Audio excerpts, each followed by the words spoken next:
बिस्मिल्लाहिर्रहमानिर्रहीम। शुरू करता हूँ अल्लाह के बाबरकत नाम से जो नहायत मेहरबान बेहद रहम फरमाने वाला है। अस्सलामु अलैकुम नाज़रीन कराम। क्या आपने कभी इस गहरे राज पर गौर किया है जो दुनिया के कदीम तरीन मज़ाहिब के पस मंज़र में छुपा हुआ है? क्या हिंदुस्तान की सदियों पुरानी रवायात में कोई ऐसी हकीकत पोशीदा है जो इस्लाम की बुनियादों से रिश्ता रखती हो? और सबसे बड़ा सवाल ये है कि अगर बर्रे सगीर की सरज़मीन पर भी अल्लाह के बुरगज़ीदा नबी आए तो क्या इनके जाने के बाद यहाँ के लोग भी पहली कौमों की तरह कुफर और बुत परस्ती में मुब्तला हो गए?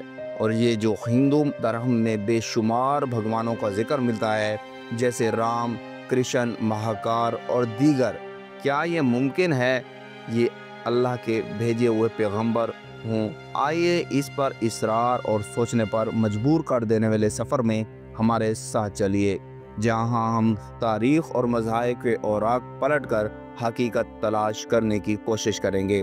मोहतरम नाजरीन, इस जस्तजू का आगाज़ हम इंसानियत के पहले पैगंबर से करते हैं। तारीख़ी रवायात बयान करती है कि हज़रत आदम अलैहिस्सलाम जब दुनिया में तशरीफ़ लाए तो वो श्रीलंका की ज़मीन पर उतरे, जो हिंदुस्तान के करीब वाक़िया है। दिलचस्प बात यह है कि हिंदू धर्म की कुछ पुरानी तहरीरों में भी एक ऐसी शख्सियत का जिक्र आता है जिन्हें अदब कहा गया, जिसका मतलब है पहला या आगाज़ किया। ये मुमकिन है कि ये इशारा हज़रत आदम अलैहिस्सलाम की तरफ हो। यही वो मुबारक खित्ता था जहाँ से अल्लाह ताला का पहला पैगाम इंसानों तक पहुँचाया।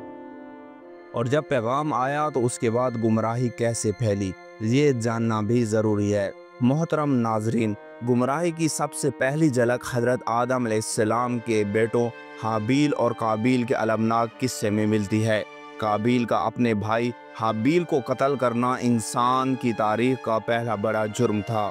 ये वाक़या हमें ये सबक देता है कि जब लोग अल्लाह के पैगाम से मुंह मोड़ लेते हैं तो बुराई किस तरह जन्म लेती है। इसके बाद अल्लाह ताला ने इंसानों की रहनुमाई के लिए बेशुमार पैगंबर भेजे ताकि हर दौर में लोगों को सीधा रास्ता दिखाया जा सके। ये एक अजीब सिलसिला रहा है कि जब भी किसी कौम में पैगंबर भेजा गया तो आगाज़ में लोगों ने उनकी बात मानी, लेकिन उनकी दुनिया से चले जाने के बाद ज़्यादातर लोगों ने उनकी तालीमात भुला दी और दोबारा शिर्क व बुत परस्ती में डूब गए। हज़रत नूह अलैहिस्सलाम ने सदियों तक अपनी कौम को तौहीद का पैगाम दिया, मगर उनके बाद कौम फिर से बिगड़ गई। हज़रत इब्राहीम अलैहिस्सलाम ने जब बुत परस्ती के ख़िलाफ़ आवाज़ बुलंद की तो उनकी कौम दुश्मन हो गई। हज़रत मूसा अलैहिस्सलाम ने अपनी कौम को फ़िरऔन के जुल्म से निजात दिलाई, लेकिन उनके जाने के बाद उनके पैरोकारों ने सोने के बछड़े की पूजा शुरू कर दी। हज़रत ईसा अलैहिस्सलाम ने लोगों को अल्लाह की तरफ बुलाया, लेकिन उनके बाद उनकी तालीमात भी बदल दी गई।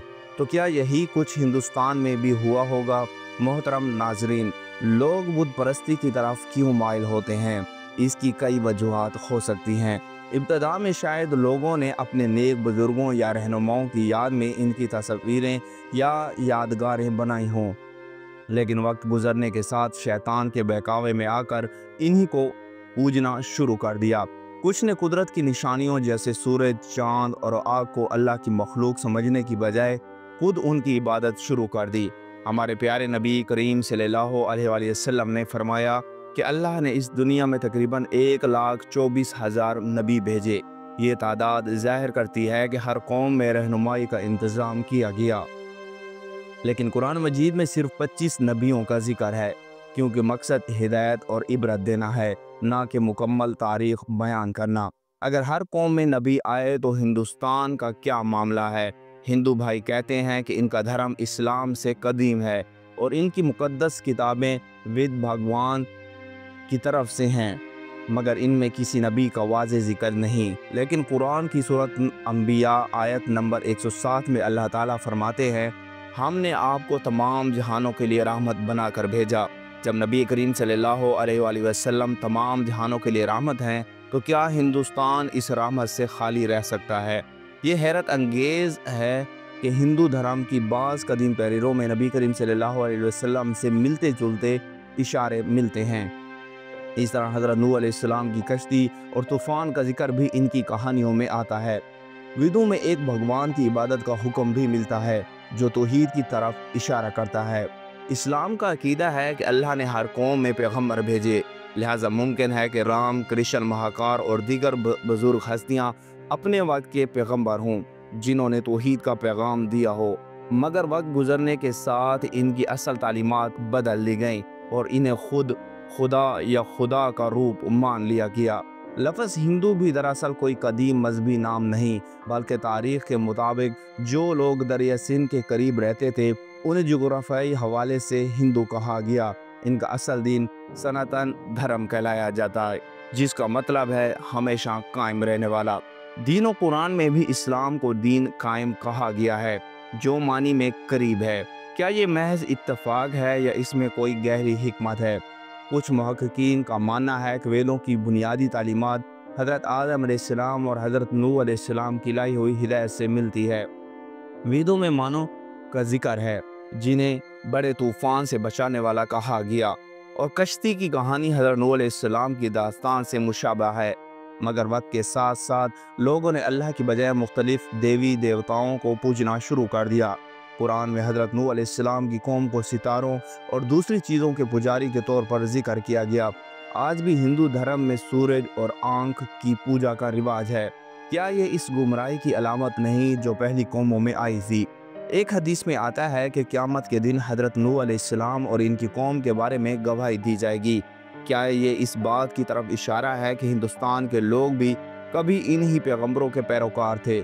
ان تمام حقائق سے یہی لگتا ہے کہ ہندوستان کی زمین بھی اللہ کے پیغمبروں کے پیغام سے خالی نہ رہی ہوگی، مگر وقت کے ساتھ اصل دین بگڑ گیا، اور اسلام جو تمام پیغمبروں کا دین ہے وہی اصل دین تھا جو یہاں بھی کبھی رہا ہوگا۔ آج ہم پر یہ ذمہ داری ہے کہ ہم اپنے ہندو بھائیوں تک اسلام کا پیغام محبت اور امن کے ساتھ پہنچائیں۔ یہ محض ایک فکری کوشش ہے، حقیقت کا علم صرف اللہ کو ہی ہے۔ دعا ہے کہ اللہ تعالی ہمیں ایمان کی دولت سے مالا مال فرمائے، آمین ثم آمین۔ محترم ناظرین کرام، اگر آپ کو یہ ویڈیو اچھی لگی ہو، ویڈیو کو لائک، چینل کو سبسکرائب اور کمنٹ باکس میں آپ نے اللہ کے 99 ناموں میں سے ایک نام ضرور ٹائپ کرنا ہے۔ جزاک اللہ الخیر۔